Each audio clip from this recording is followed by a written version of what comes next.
This is not.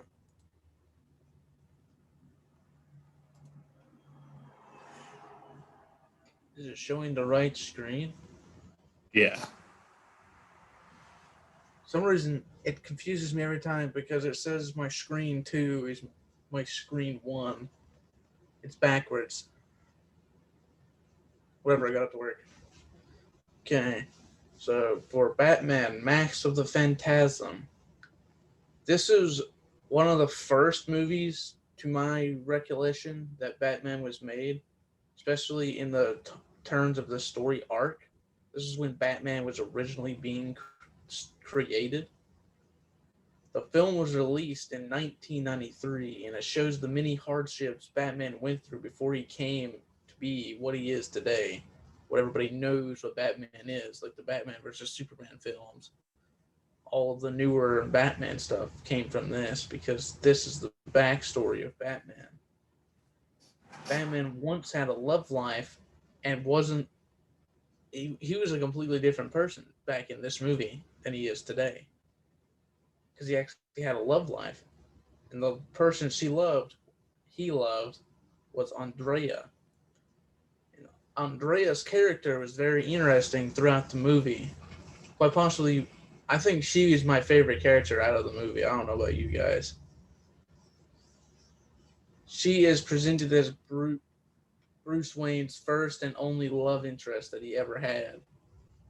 To my knowledge, I don't know if he ever had another love interest in any other movie, but for this movie's sake, this is his only ever love interest, which caused him to question whether or not he wanted to fight evil himself or fight or pay for more police protection so he didn't have to fight. Now, this is interesting because he made a promise to his parents at their gravestone. This is shown in the movie that he would get vengeance. But he changes his mind. Why do you guys think he changes his mind? Don't be loud. Anyone have any thoughts on that?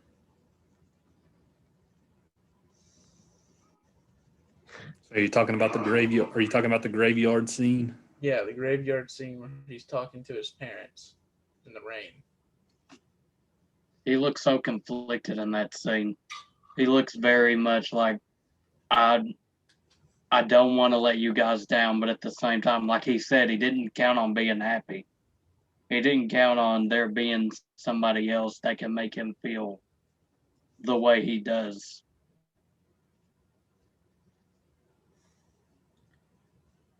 That leads Yeah. back to when they said Batman was he when wow, I lost my train of thought. When Andreas saw him originally, she asked the question, for being a billionaire boy wonder, you always look like you're sad or grieving. Like he's never happy. But this just changes midway through the film, which is very key turning point, especially for Batman, because he's always been this gloomy character that everybody's afraid of.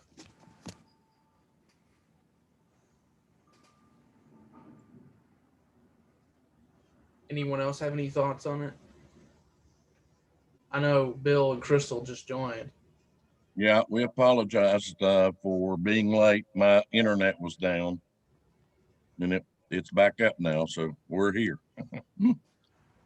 Well, I will repeat the question for you guys. Why do you Thanks. think Batman changed midway through the movie when he went back to the gravestone of his parents when he was conflicted on whether or not he should fight the bad guys or the evil himself or pay for someone else to do it so he didn't have to face the danger? Mm. Yeah, I just wanted to say here, this film, more than any other Batman film, does a lot to delve into Bruce Wayne's psyche. Like this is a really rich film when it comes to understanding the character and what the character is all about. I know in a lot of other pretty much all the other Batman films. If you talk about the Jack Nicholson one or the Christopher Nolan ones, most of those films the more interested in the villain's psychology. Right? This movie is very much a character study of Batman. So this scene that you're talking about, Ron, in the graveyard, right? It's like everybody knows that Bruce Wayne turns to Batman because his parents were murdered, right? Everybody knows that. But this scene does a lot to show that, hey, this isn't a decision that he takes lightly.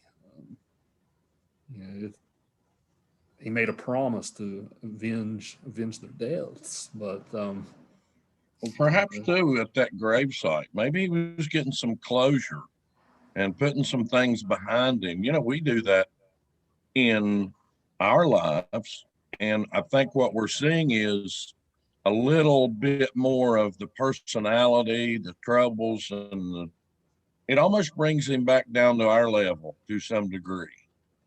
I think it's important. I think it was a powerful, part of the movie because I've never really seen Batman's human side. I know he was human, but he was a superhero. So I think that I don't know how to answer the question. I think it's a really good question. But I think at some point he gets strength and closure because he goes back more than one time to that gravesite. He's getting some closure there, I believe, in some degree.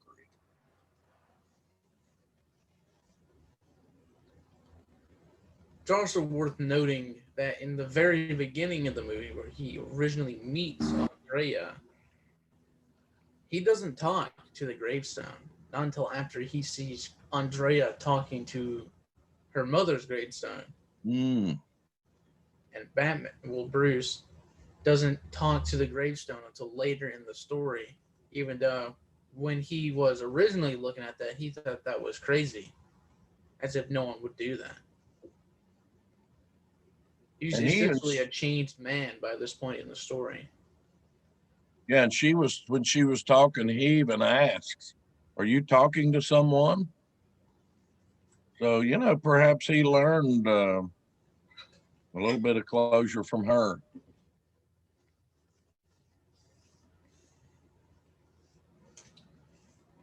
All right, well, I'm going to move on to the voice actors.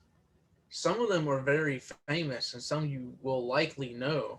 I honestly didn't even know that Mark Hamill voiced any character for DC Comics. I've known Mark Hamill for being Luke Skywalker in Star Wars. I know he was always famous for that. He was the voice for Joker in the film, and he's most famous for Luke Skywalker, and he won 3 Saturn Awards for his part as Luke Skywalker in Star Wars, which, if anybody knows Star Wars films, you wouldn't be surprised. They're amazing. I like every single one of them. Mm-hmm.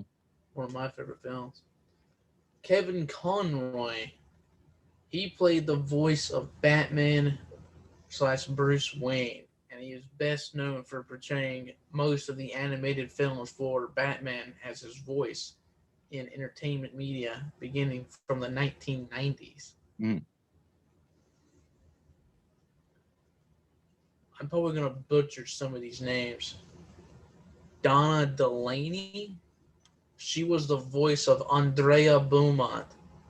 She is known for her breakthrough role as Colin McMurphy on the ABC television drama Chine Beach.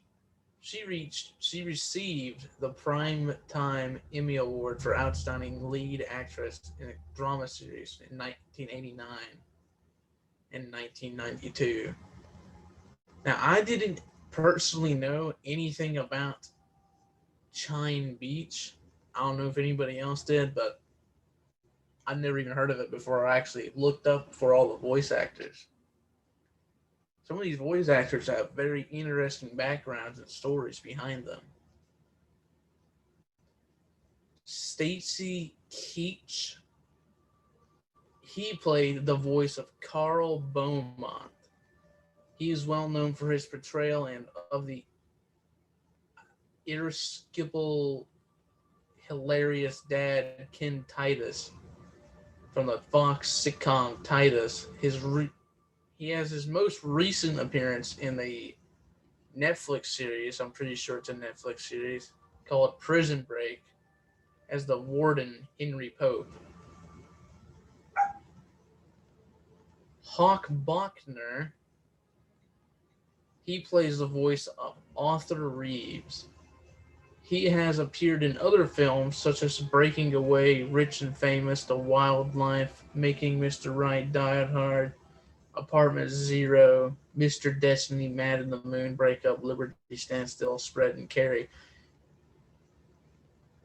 And I would assume many more. Multi-talented person. Abe Vigoda, he plays the voice of Salvatore Tessio. I hope I pronounced that right. He was best known for his portrayals of Salvatore Tessio in The Godfather. He passed away on January 26th, 2016. Abe Vergado also was the his character Fish on Barney Miller. It was a comedy about a police district or a police station, and it ran for years. He was a he was a big actor in that. He's done a lot of things. And Stacy Keach also, I know you mentioned him. He is a very popular character actor throughout some of the older movies of the 70s and 80s.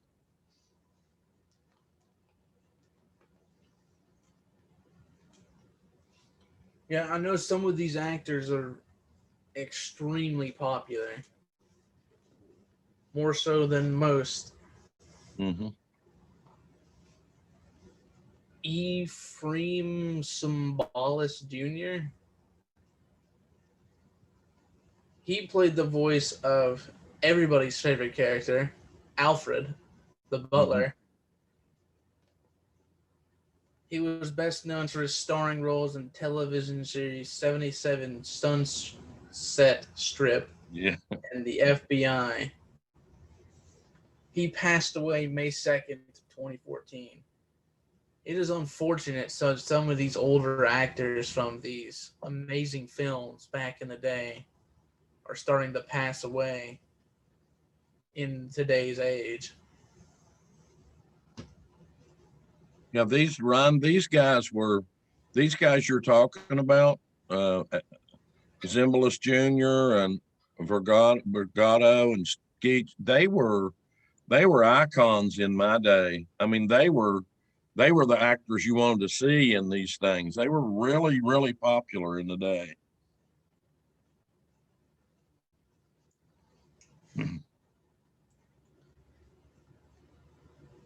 Bob Hastings. He played the voice of James Gordon, everybody's favorite commissioner from the Batman series, who changes his mind every 20 minutes. He was best known for his portrayal of annoying suck-up Eltroy Yeah. Carpenter on McHale's Navy and voicing Commissioners James Gordon in the DCAU. Mm. I'd say he's more famous for James Gordon, if you ask me. Well, yeah, he would be to you. And then, but to me, I can remember him. I can remember gagging at him when he was in McHale's Navy because he was such a suck up. So yeah, I can see that.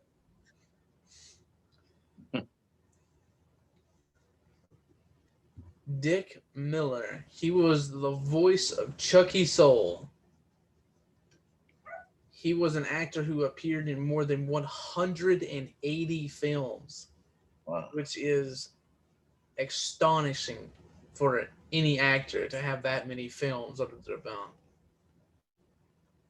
And many of them were produced by Roger Corman. Let me make a quick mention of Roger Corman. He did a lot of the 60s and 70s, like Edgar Allan Poe movies with Vincent Price. So Oh, yeah, that Roger Corman was the director or writer of a lot of those.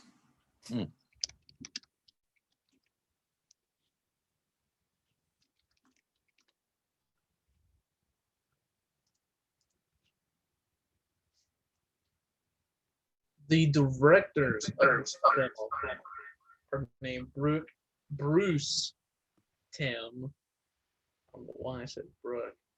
He's an American artist, character designer, animator, producer, and voice actor, but is best known for his many contributions to the building of the modern DC Comics animated franchise, and most notably the DC animated universe. I spelled that wrong.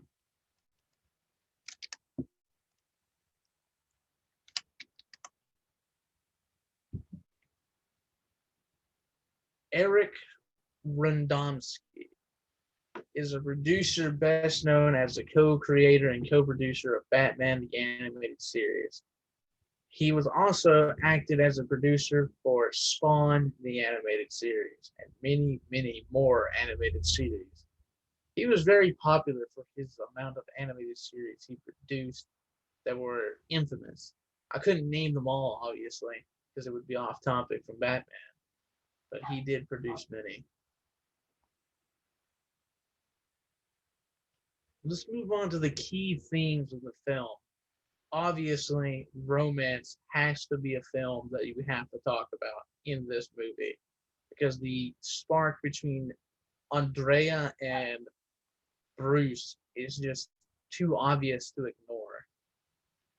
Andrea and Bruce definitely had a love relationship from the very beginning, since they even met.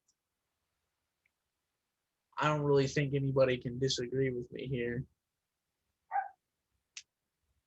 What do you guys think of the relationship between Bruce and Andrea from beginning to end of the movie?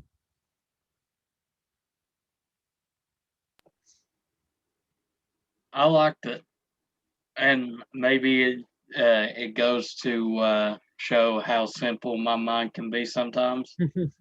But I did not see the twist coming when Joker says when the Joker said something like uh referred to her as a woman or whatever. I was like, wait, what?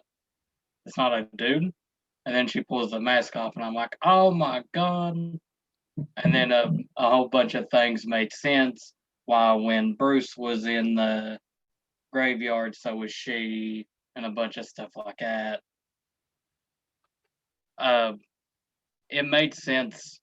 Like her arc as a whole made sense, and the fact that the only person that Batman ever fell in love with is somebody he's now trying to uh, take to justice or whatever the phrase is. Like that was really interesting. I like that it did that. Yeah, in a way, they're mirror images of each other, right?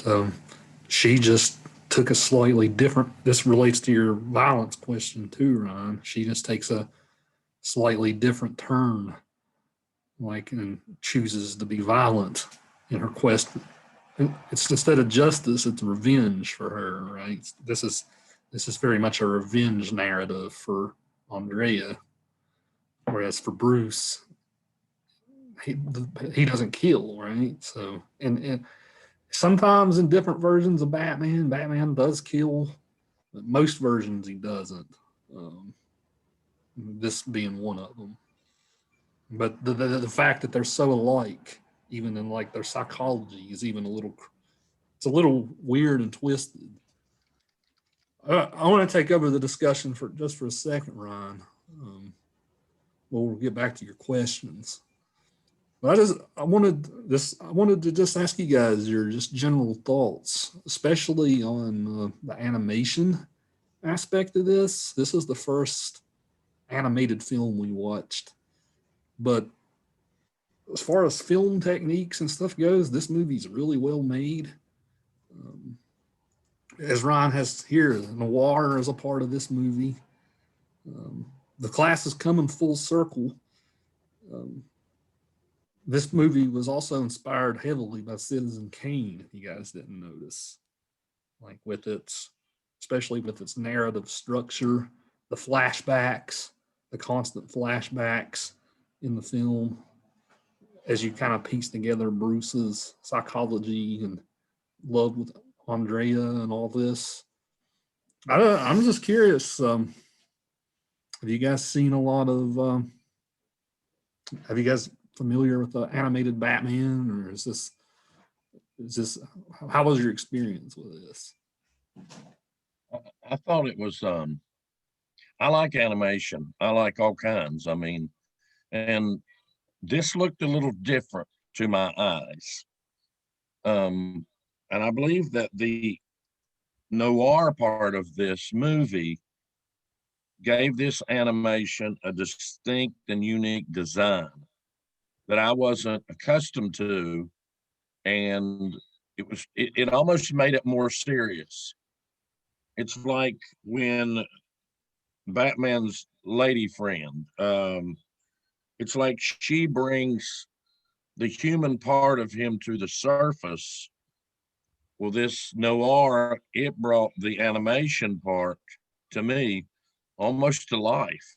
So I thought it was pretty interesting the way the design was in the animation of it. I was impressed.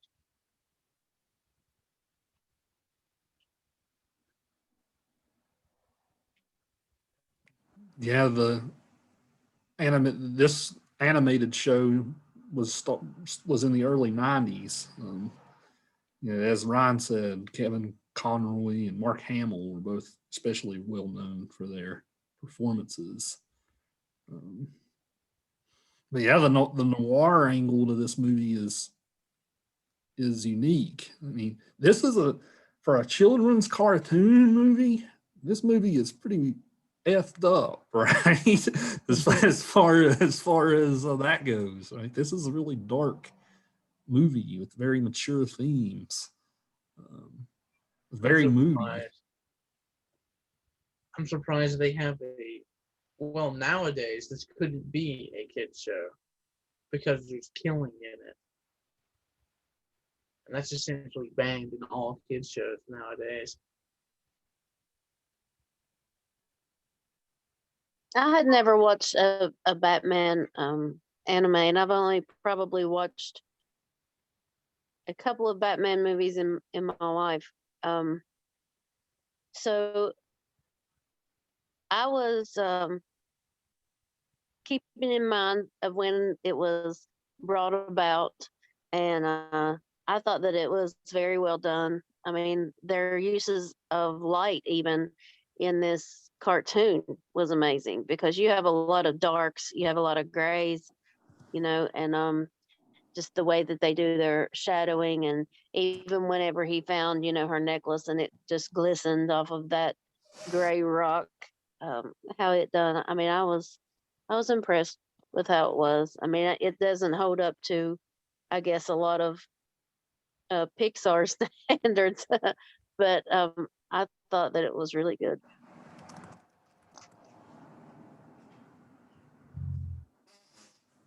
Yeah, this movie was a theatrical release. That's something else I should mention too. It did release in theaters in '93. It didn't do well at the box office.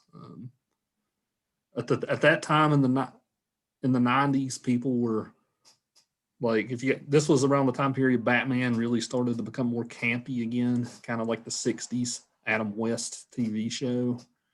Right. So I guess people really weren't feeling this movie when it came out. But again, this is another cult classic type of film, like The Big Lebowski in a way, a cult classic, or The Thing, right? Movies that failed at the box office but met with some success later. This movie was never given an award for anything, but it was nominated once. I don't remember what for, but it only got one nominee and never got anything else. Despite being a great movie. Yeah, the Crystal mentioned, the lighting and stuff like that, the scene where Batman puts the mask on for the first time, really chilling scene, I think. Like, you just, all you see is his eyes, and he does his little squint. Right, it plays the dramatic music in the background. Right, that was a sad moment in the movie, right? Because Bruce, as you just mentioned, Ryan, his relationship with Andrea causes him to discover some of his humanity. Putting on that mask is almost like, it almost becomes the death of Bruce. Right? He becomes someone completely different. So It's I how found it to be I found it to be a sad movie. I mean, a whole lot of the movie, he is almost in a depressed state. We really see the human in him in this, and you see death in it, you see discouragement, you see heartbreak.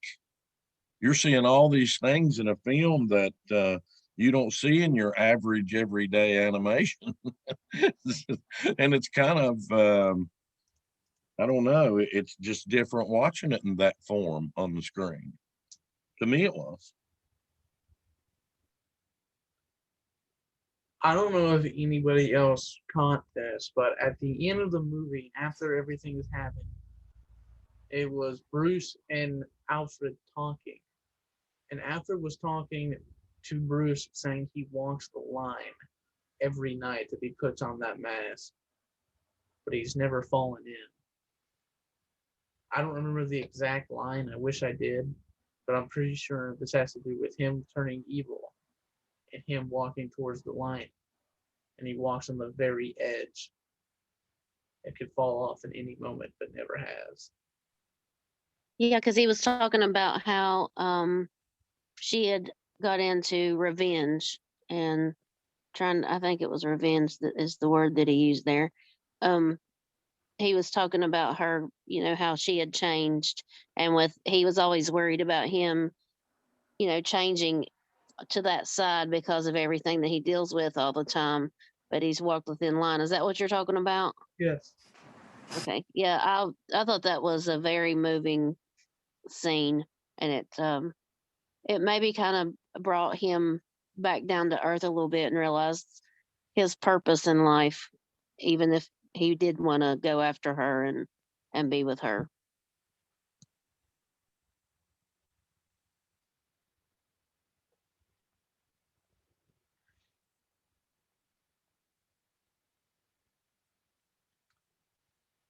All right. Are we going back to me, or are you still taking over, Mr. Yeager or Dr. Yeager? well, real quick, another thing I wanted to mention in this movie is the music. The music in this movie is incredible. Right, the composer, his name was Shirley Walker, who did the music in this movie. Like, I can't. That's Crystal's aunt. She has an aunt named Shirley Walker. I guess that was her. Does she really? Yeah, and I noticed that when I was watching I've always, even before our class, I've always watched the credits. I think that's where you pick up some of these directors' names. You watch a movie, you don't know who directed it or something. I always watch the credits, and I know I was going to tell Crystal that I forgot to. So that must have been a profession that Aunt Shirley had, in the 90s. Sorry about that, Dr. Yeager. No, that's fun. That's actually pretty funny. I have an aunt named Shirley too. Not Walker, but I have one too. But yeah, I mean, this movie sets the tone from the very beginning.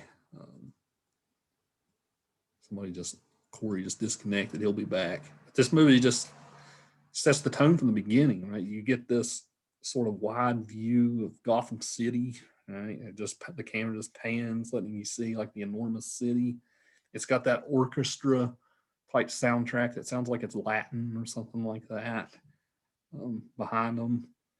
So I can't say enough about the soundtrack in this movie. Like of all of the movies we've watched, this movie's soundtrack does a whole lot to establish this dark, somber mood, but it also is hopeful in places.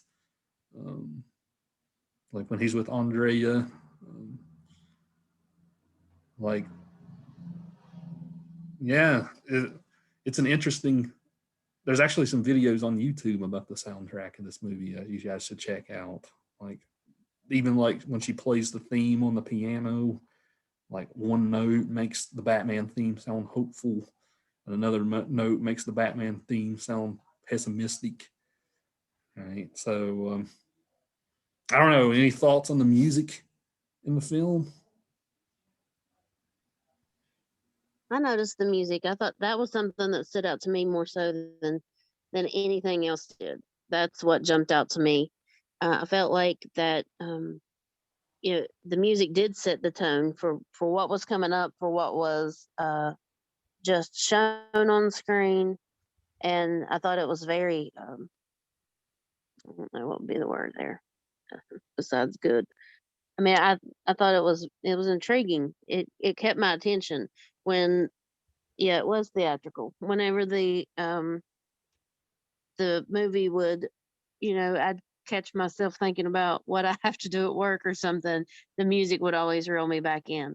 So I was impressed with the score for sure.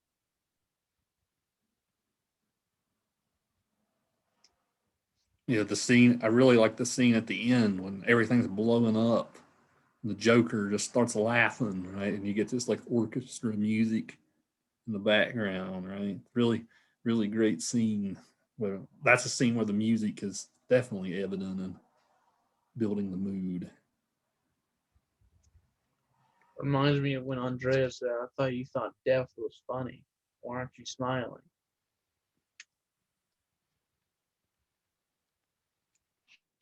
I'll give the floor back to you, Ryan. I just wanted to raise some of these film terms. Perfectly fine with me.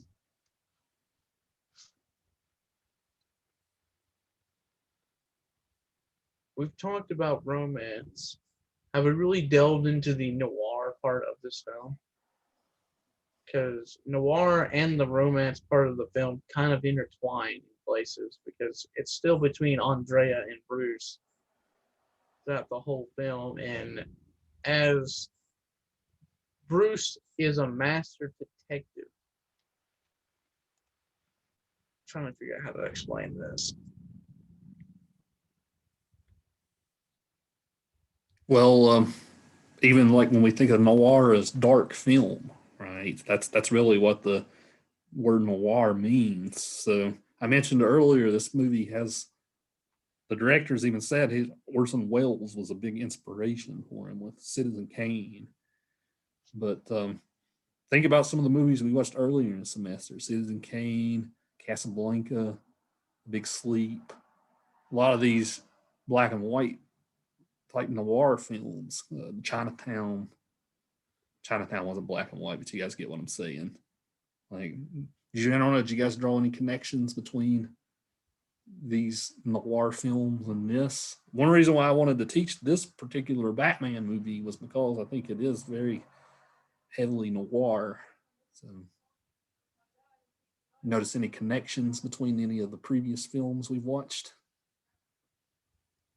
Batman pretty much fits himself straight in all of those other films. Like he could work as a character in all of those because of how he is. He fits the whole darkness theme. That's just what his character is. It's very interesting. It adds a very good element to the movie. Very interesting and fun. Well, I wouldn't say fun. Aspect to the movie. I think when we watch a noir movie, we almost get into a certain mood to watch it. At least I seem like I do, whether it be, some of the movies we've watched, or this one. This one was no different in that. I got in that same mood of almost the mood of not total depression, but at least it puts you in a mood of very serious danger factors. And I found in this movie, even though it was animated, it did me the exact same way. Now I could watch one of those comedies we watched, and I don't get into that groove. It's like as though that it puts you into a certain mindset. Maybe that's the better word. It's a mindset that I'm watching this, and it's the darkness, I think, that does that. And so when I started watching this movie from the beginning, from the very beginning, I went into that, and that's how I watched any other noir, and that's the way I watched this one. And I think the noir part, it kind of laced itself in their relationship. It just kind of went all the way through the whole theme of the movie, the romance, the fear. Um, these two individuals were laced together in this, and um, so it definitely gives that mood that I think noirs are famous for. Yeah, Andrea is also a femme fatale, right? It's hard to argue that she's not. Dangerous woman, right? She fits that archetype pretty well. Well, I guess the only difference is her character is redheaded. A lot of these femme fatale types were like more dark haired, right? Maybe with the exception of Double Indemnity, if you remember, that was a blonde in that movie. But yeah, she definitely fits that archetype. Gotham's just this awful place, right? I mean, this place seems even worse than Los Angeles in the 1940s, right? It's being this place of corruption and like all these monstrous like people like the Joker running around, right? This is very much seems like a corrupt type of place, really dark, nasty. Like you guys see the background behind me. I put a Batman background behind me for today, but even like the skies are so dark and they almost look polluted, right? So yeah, you go ahead, Bill. Back in the Batman days with Adam West, when it was on television every week, it set the tone for Gotham City and all these bad people. We were introduced almost every week to a new villain. And when the main villains like the Joker or the Riddler, they came in, we were glad because we wanted to see him again because they were never killed off. They just kind of disappeared to the next showing of it. And that theme seems to resonate throughout the lifetime of Batman. And it kind of spans all of our age groups, every one of our age groups, from the youngest to the oldest. We have been associated with Batman. Whether I've always liked Batman.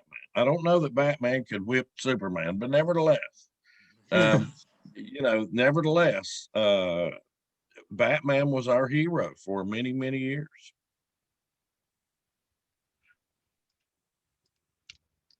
Yeah, like I grew up with the Michael Keaton Batman, right? The Jack Nicholson, Danny DeVito playing the Penguin. That's what I grew up. That's right. I forgot that.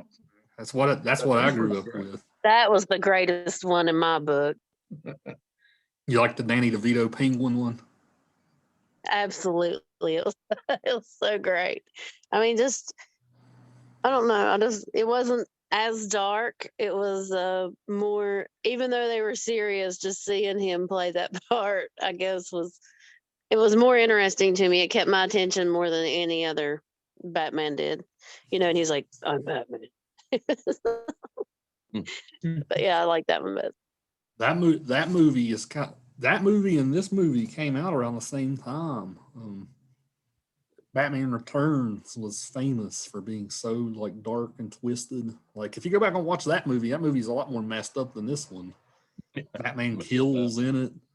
Like the Penguin's such as dark. It's just like the Penguin's like this really messed up dark fairy tale type of character. But famously, McDonald's was the sponsor of the Batman movies. Right? They had the toys and the Happy Meals and all this stuff. And Batman Returns with Danny DeVito was such a weird, twisted movie that McDonald's was like, "Hey, we're not going to put out the big bucks anymore unless you lighten this up a little bit. Like this movie's too heavy for kids." Like so, as you guys know, they famously went more campy. You had the Batman Forever, and then the Batman and Robin with Mr. Arnold Schwarzenegger's Mr. Freeze, and Jim Carrey was the Riddler, right? So they took a lot less serious tone in the late 90s. Those movies today are famously panned for being really bad movies. Then, of course, it became serious again with the Batman Begins and the Dark Knight, right? So it goes in cycles, it feels like depending on the mood of society. Is it a dark and twisted Batman, or is it a more comedic Batman? Right? It goes in cycles, it feels. I just said that just to build on what Bill said about different generations and their different takes on the character. I guess that most of you guys watched the Nolan films growing up, right? The Dark Knight and Batman Begins. Am I wrong in saying that? No, you're not wrong. Oh yeah, I mean, I watched them all, but I think that's their. Oh, when Batman came out into the movies, man, I thought that was great because then you go back and you watch the Adam West Batmans, and it's kind of hilarious that they were so corny, in a way. Now they're pretty slick the way they're presented to us. I've watched The Dark Knight many times. I'm looking forward to watch Joker because now I Me have a too. by the movie.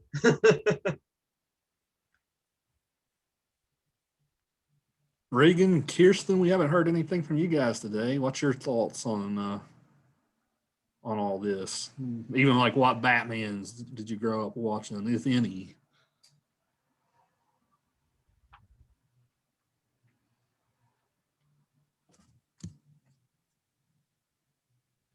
I saw Regan unmute her mic. Also, I didn't know that she was going to be a woman either. Like I was like, what? That took me by surprise as well. But I really did like this movie. It's the first time I've ever watched it. The only other Batman movie I've ever watched, because I'm not really big into superheroes or vigilantes, anything like that. There is some that I've watched and enjoyed, but not all. But Batman was The Dark Knight. It's the only other one that I've ever watched, and I really enjoyed that. But this is it's got a different tone to it for sure. Other than the darkness, set that aside, it's a lot different, in my opinion. Right, the Joker is we'll talk about this when we meet up on Thursday, but like he adapts with the times about like Batman.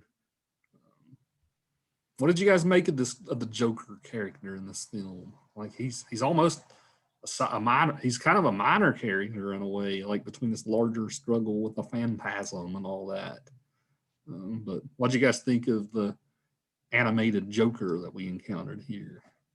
How would you characterize him?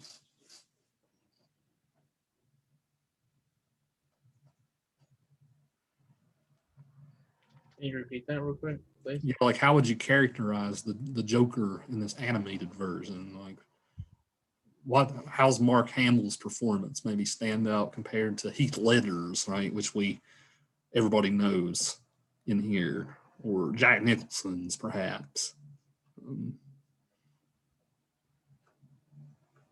He perceives a slightly more mundane Joker than any other version.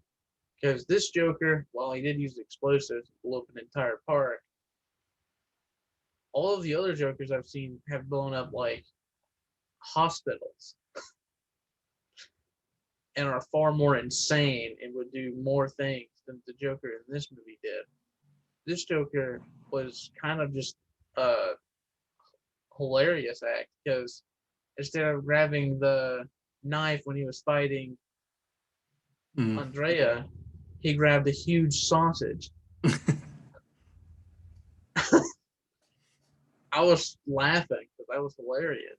I found this Joker to be more hilarious than actually like scary as Joker usually is. Yeah, there's something weird going on with Joker and the robot too. I don't know if they have a special relationship. That's right. Something a little creepy is going on there.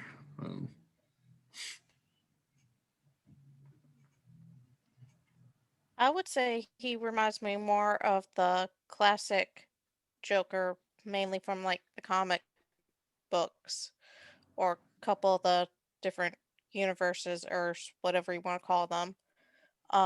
But I mainly grew up watching this Joker, even into Batman Beyond. Um, but out of the other ones I've seen, he is a little bit more tame Joker until he get into one of the other Batman movies.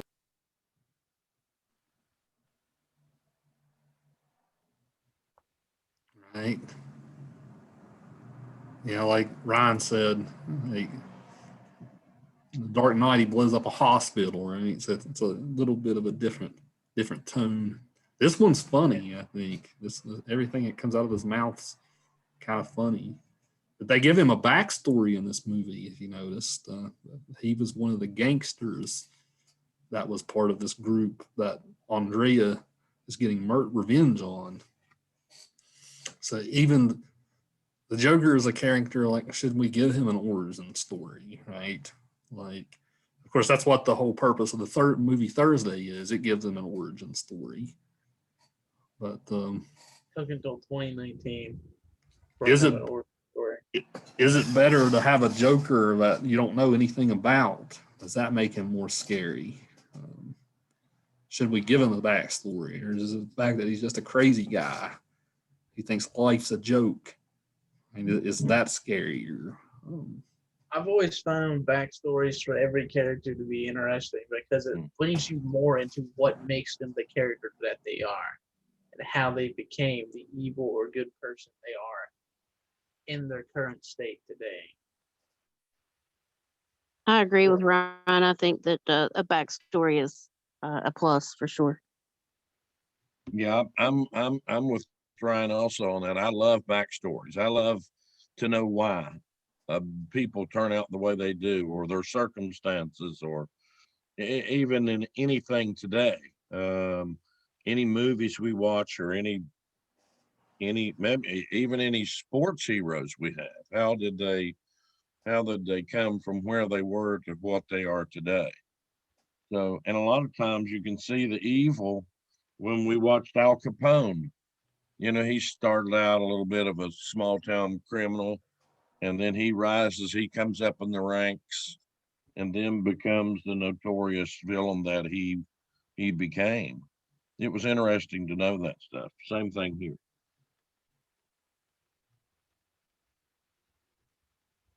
I guess the same question can be asked about Batman, right? Like, this movie dives so much into his character compared to other movies. This How much? could be classified as Batman's backstory if you really think about it, because this delved more into his past other than he was a child and his parents got shot. This delves more into his past when he was getting older, like teenage, mid 20s, where he actually had a love interest and all that. Why in this film? Why is when he like fights the first wave of criminals, he's just wearing a ski mask, right? why does that not terrifying to the criminals in the way that the Bat is? Like that's so much part of this character too. Like, Because it's just some random guy in a ski mask. They don't know him. They could, and they all have guns. But when they see him in the big bat suit, it's a little bit scarier looking because you don't actually know what you're looking at first glance. And in the dark, all you see is the eyes. And I don't know about you, but the average person's going to be scared by some random eyes peering at them in the dark. right? Yeah, and you know, I think I'm afraid of a bat. I mean, I have no defense against a bat. I can get a baseball bat and try to hit it, but it's rare that you'll connect. They're intimidating, and they're always out, you know, at night during the dark. So I think the image of the bat relates to Batman, and I believe that when he came up with that particular image, I believe it made him more frightening and more mysterious also as time went on. You know, so that's not something you want to fool with.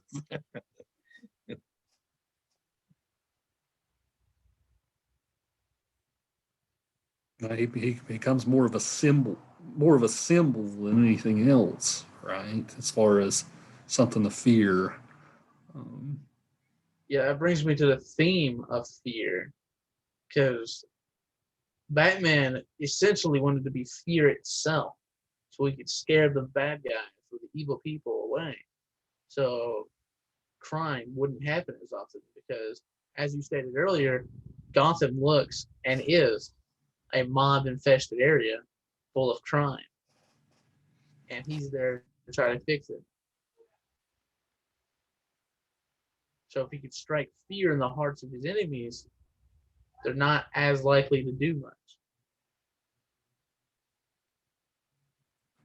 Here's a question for you guys related to this. Like, let's go back to the Untouchables, right? Batman's a character who's trying to change things from being a vigilante, right? The Untouchables, Elliot Ness was trying to change things from being the clean order of a law, right? Which way is more effective? Or even we can talk about Andrea, right? She just wants to kill the guys, right? The mobsters and stuff. Like, how do you make change in such a corrupt system like this? Who would you say?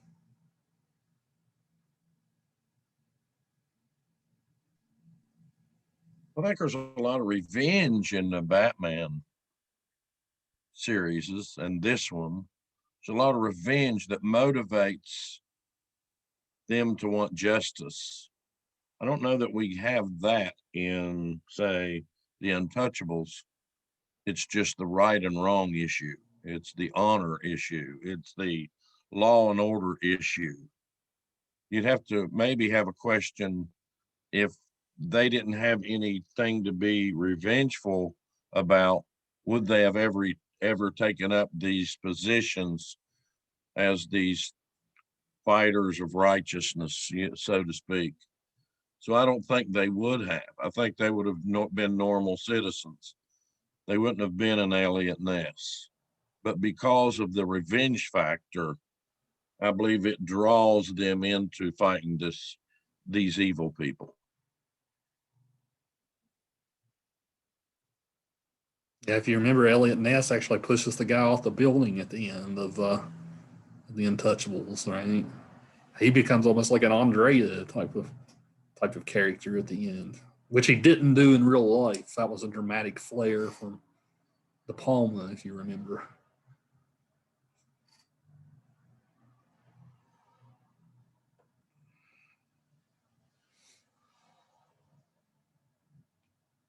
You got any final thoughts here, Ryan? Final questions? Well, I didn't really ask any of my discussion questions.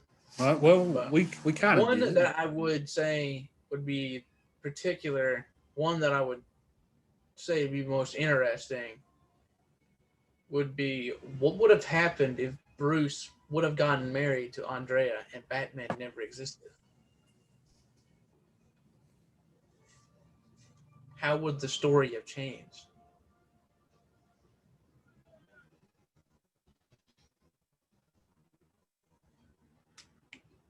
I believe it would have changed in every way. I mean, you're going to have bad guys running the place. You're not going to possibly have maybe a vengeance for people terrorizing Gotham. So, I mean, I think that it would have changed in every way, or maybe she would have joined him, and they would have been freedom fighters, so to speak, together. I mean, I don't know. It could have went either way. Yeah, we could have got Catwoman earlier than we did. Yeah. Well, think about it. He's a billionaire, right? He could change a lot of things just with his wealth if he wanted to. Like Right. I think he even says that in the graveyard scene. Right? I can just donate more money to the police, Yeah. or something like that. So, I mean, he could. He said he would hire men to take care of them,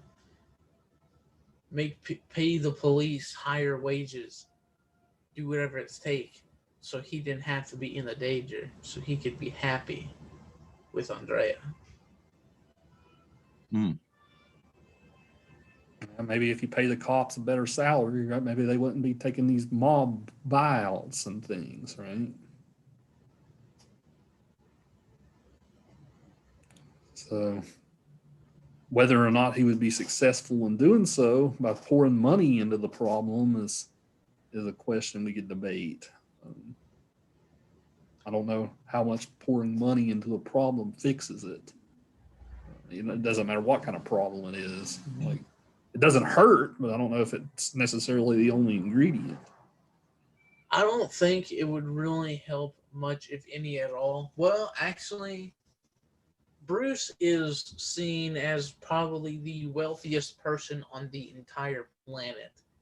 If you compare him to literally any other person you will find in any story where Batman is involved, he is just unbelievably rich.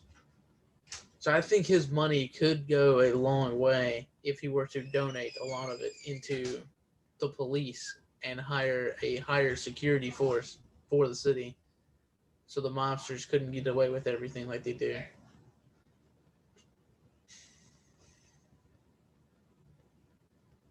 Yeah, control would be a factor. You know, when we donate money to something, it doesn't necessarily mean we have control. You'd have to donate a lot of money to have any kind of control. So he would have really had to pour out a lot of his wealth to have any control. As Batman, he's in control.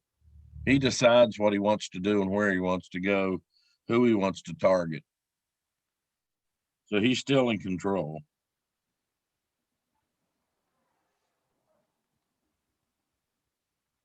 Right, more of an active way to change things, right? Like Bill said, rather than Yeah. a passive way. If he was just pouring money into the problem, it's always been debated, like how much of a BS story is Batman anyway? Like, would some billionaire actually do something like this? Right? That's a kind of cynical way of looking at Batman. I think it's more realistic than Spider-Man. Yeah, he's got reason. He's got motivation. Yeah. Spider-Man's an interesting subject in itself, right? Radioactive spiders and the nuclear age and all that stuff, right?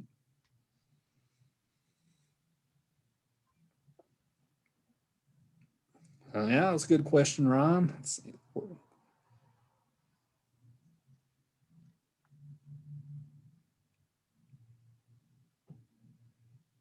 Do I have time for another question, or are we calling it Yeah. class here? Yeah, we probably got time for one more. Mm-hmm. Now, in most films, to my knowledge, Batman never kills anybody. But that's the easiest option for it to stop happening. He could just kill all of the mobsters and all of the evil people, and there would be no crime. Why does he not just kill them all?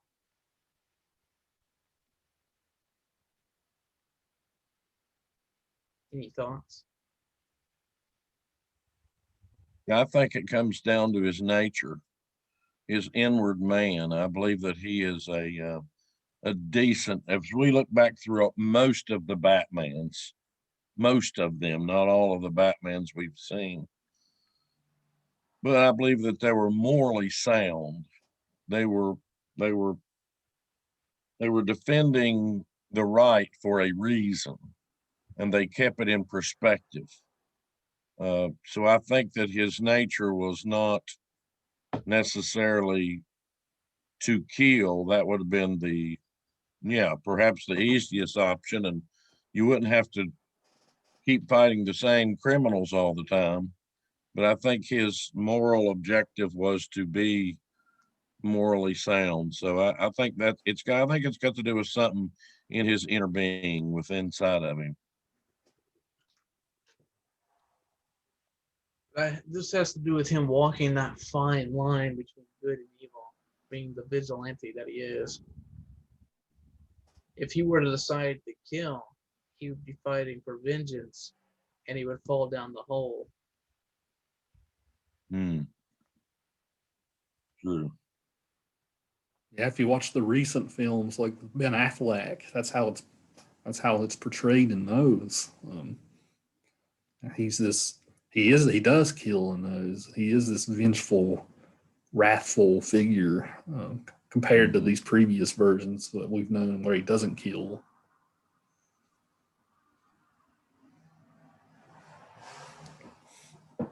Like how Commissioner James Gordon was always saying, it's not the bat, he does not kill. Yeah, That he knew for absolute certainty that he did he not did do say it. that.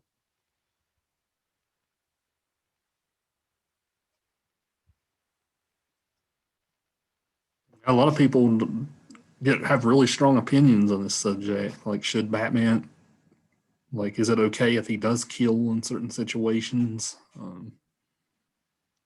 I think it's interesting when they paint stories when he does, but I do prefer the non-killer version I'm myself. surprised he never kills the Joker. How many times Joker just breaks out of prison every single time, and he does the same thing over and over again. I don't understand how you could possibly still believe that the best option is to send him back to the same jail he'll break out of the next week. Yeah, he does a lot of things. I think I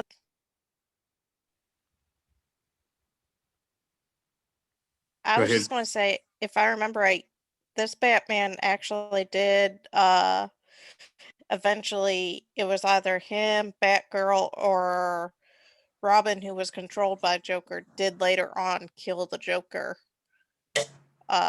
which led into the Batman Beyond series. But this particular one has more moral, at this time period, had more morals than later down the road. Yeah, in the comics, Joker kills Robin, right? He actually kills one of the Robins. He also cripples Batgirl, right? So he does a lot of stuff that would cause perhaps a vengeful person to come out to actually murder. This is an interesting question too, because we watched westerns, right? We watched a bunch of westerns where violence was the where people murdered and didn't think about it, right? So it's interesting from that angle too, if you want to actually look at the movie through a western lens.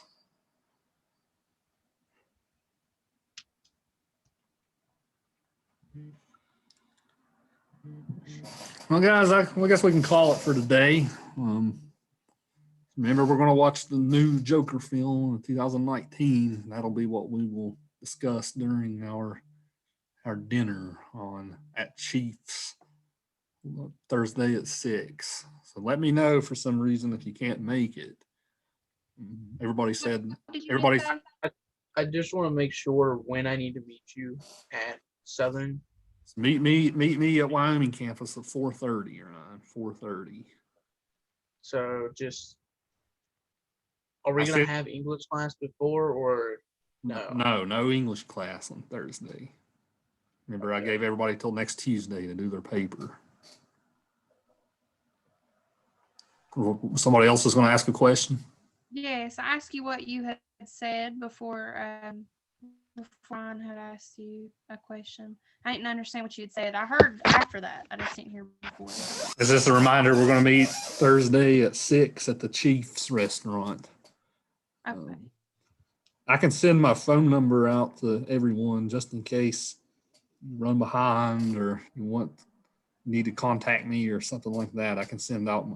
I'll actually send it in the chat here, just in case any of you guys need to contact me. Remind me again what movie we're supposed to be watching for Thursday. It's the 2019 Joker film. Okay.